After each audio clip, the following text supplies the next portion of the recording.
I represent myself and my channel with a little cartoon that looks like a certain figure, a religious figure by the name of Muhammad. I specifically chose to put that as image out there because drawing Muhammad, making a cartoon of Muhammad, is a very dangerous thing. You shouldn't try that at home, because if you do it and you publicize it or people know about it, your life will be in danger. A magazine, Charlie Hebdo, put out a cartoon of Muhammad for which the entire place was attacked by Islamic terrorists who opened fire and killed several of those journalists and cartoonists. This was, of course, horrific. Lots of people around the world, in Europe, in the West, and also some in the Muslim world condemned it. But the general idea in the Muslim world was that those cartoonists, when they were killed, basically deserved it because they asked for it.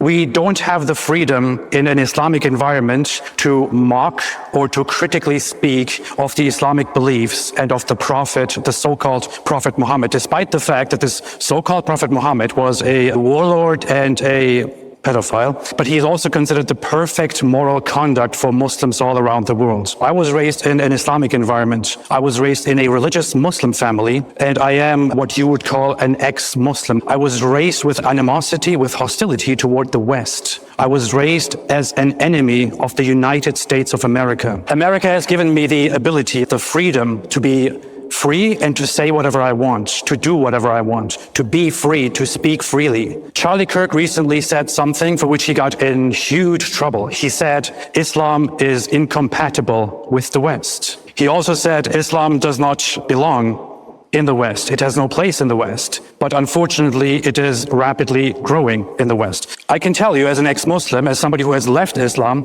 who has it behind himself, and who is now in your culture, in this free culture, I can tell you that the Quran, the Islamic fundamental text, equivalent to the Bible in Christianity, has certain ideas and doctrines such as it tells Muslims directly, do not befriend the Jews and the Christians. Whoever befriends them is one of them, because they, the Jews and the Christians, are allies of one another, and they are basically, hostile enemies of Allah and Islam. It further says in chapter 98, verse 6, it says that the Jews and Christians and all the other disbelievers are the worst creatures. Muhammad himself, the Prophet, very clearly says that people like me who leave their religion deserve to be executed. And these are not just old ideas that are long gone. These are still ideas held by the majority of Muslim scholars and apologists and educators and Muslims around the world. In the Muslim world, I would never be allowed to give the speech that I'm giving right now. If I did give this speech, I would probably be lynched and brutally murdered like many others have been over the many years.